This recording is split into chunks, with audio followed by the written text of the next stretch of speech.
हा फुले शाहू आंबेडकरांचा महाराष्ट्र आहे, हा सावता माळ्याचा महाराष्ट्र आहे, हा गोरा कुंभाराचा महाराष्ट्र आहे, हा संत तुकारामाचा महाराष्ट्र आहे, हा चोखा मेळ्याचा महाराष्ट्र आहे, हा बसवेश्वराचा महाराष्ट्र आहे. आणि जेव्हा जेव्हा त्यांचा छळ झाला तेव्हा तेव्हा त्या छळाच्या विरोधात जाऊन इथल्या एका मोठ्या समूहाविरुद्ध ते उभे राहिले, लढले, झगडले आणि मोठे झाले. शंभूराजे, बरं झालं तुम्ही आठवण करून दिली. अहो मी बोलून दाखवलं. अहो त्यांचंच पहिलं घेतलं की त्यांनाच राज्याभिषेक करू दिला नव्हता, तेव्हा नव्हतात तुम्ही. परत तुम्हाला आठवण करून देतो. अहो त्यांनाच राज्याभिषेक करू दिला नव्हता. आणि नाही नाही मी तुम्ही होतात की नव्हतात, खरं तर आम्ही साहेब इकडे बघून बोला. त्यांनाही क्षुद्र म्हटलं गेलं, आम्ही तर क्षुद्र आहोतच. त्यांनाही क्षुद्र म्हटलं गेलं, आम्ही तर क्षुद्र आहोतच. त्यांना त्यांचा राज्याभिषेक करताना अहो त्यांचं कुंकुम टोळक अंगठ्याने केलं, पायाच्या अंगठ्याने.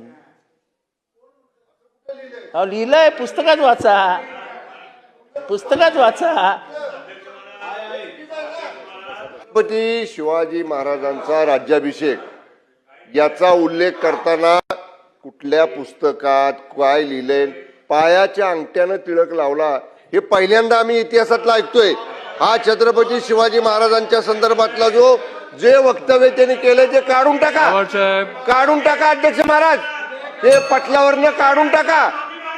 या ठिकाणी काय चाललंय? अध्यक्ष महोदय तुम्ही माफी मागायला सांगितले अध्यक्ष महोदय, तरी पण हातवारे करणं आणि आमच्यावर उपकार करतात असे जे काय ते दाखवतायत अध्यक्ष महोदय.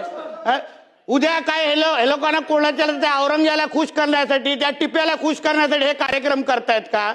मग अध्यक्ष महोदय आपल्याला मी विनंती करतो अध्यक्ष महोदय, यांना पहिलं निलंबन करा अध्यक्ष महोदय इथून. नाहीतर अध्यक्ष महोदय उद्या हे काही बोलत जातील आणि इथे काय छत्रपती शिवाजी महाराजांबद्दल बोललेत अध्यक्ष महोदय, हे कोण लहान सहान व्यक्तीबद्दल नाही बोललेत आणि तरी पण यांचे हातवारे बघा, फोनवर बोलतायत. आमच्यावर काय उपकार करतायत का? एवढं बोलायचं ना, जाऊन बोला ना त्या टिप्या आणि औरंगजेबाबद्दल. जाऊन आम्ही काय बोलणार? पण पहिले ना अध्यक्ष महोदय निलंबित करा, अध्यक्ष महोदय, अध्यक्ष महोदय निलंबित करा. अध्यक्ष महोदय हे असं हे काय प्रकार आहे अध्यक्ष महोदय?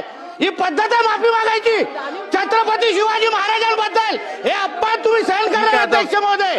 बसून घ्या, अध्यक्ष महोदय बघा तुम्ही यांच्या हातवारे बघा. एक लक्षात घ्या, या सभागृहात एखाद्या विषयावरती मी निर्देश दिल्यानंतर, त्या निर्देशाचं पालन झाल्यानंतर त्यांनी दिलगिरी व्यक्त केलेली आहे, त्यांनी सभागृहाची माफी मागितलेली आहे, त्यांनी म्हटलेलं जे आहे ते मी रेकॉर्डवरनं काढून टाकलेलं आहे. त्यामुळे आता आपण याच्यात पुढे जायला पाहिजे. हे बघा, त्यांच्याकडनं जे विधान झालं ते चुकीचं होतं. आता एखाद्या सदस्याकडनं चुकीचं विधान जर झालं सभागृहात, ऐकून घ्या.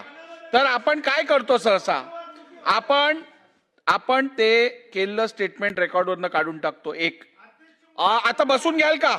नाही तर तुम्हाला बाहेर पाठवायला लागेल मला. बसून घ्या, नाही तर तुम्हाला बाहेर पाठवायला लागेल. बसून घ्या, खालती बसून घ्या. त्यामुळे नंबर 2, आपण त्या संबंधित सदस्याला दिलगिरी व्यक्त करून सभागृहाची माफी मागायला सांगतो. मी दोन्ही गोष्टी केल्या आहेत. 1 मिनिट थांबा जितेंद्र आव्हाड साहेब, मी या सभागृहातल्या प्रत्येक सदस्याला आणि विशेष करून आपण जे आता विधान केलेलं आहे त्या संदर्भात मी आपल्याला ही शेवटची संधी देतोय. यापुढे जर का छत्रपती शिवाजी महाराजांबद्दल किंवा या राष्ट्रातल्या महापुरुषांबद्दल जर का आपण चुकीचं विधान केलं तर मला नियम 53 खाली तुम्हाला या सभागृहातनं सस्पेंड करायला लागेल. त्यामुळे माझ्यावर अशी पाळी आपण आणू नयेत. माझी परत एकदा आपल्या विनंती आहे, आपण कृपया आता असं काय करताय? त्यामुळे माझी आपल्याला परत एकदा सांगणं आहे की आपण केलेल्या विधानाबद्दल आपण सभागृहाची माफी मागून ही चर्चा पुढे नेऊया.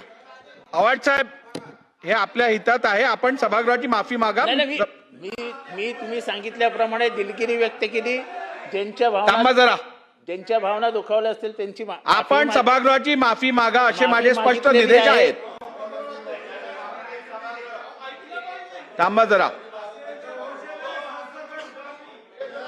अध्यक्ष महोदय, आपण सभागृहाची माफी मागावी. मागितली ना सभागृहाची. बसून घ्या, असं नाही चालणार. बसून घ्या, बसून घ्या, असं नाही चालणार. बसून घ्या, बसून घ्या, बसून घ्या. चला आवाज साहेब. अध्यक्ष महोदय, मी माफी मागतो. बस ऐका ऐका. आता अध्यक्ष महोदय, चला बस. अध्यक्ष त्यांनी महोदय, सभागृहाची माफी मागितलेली आहे. संपला विषय.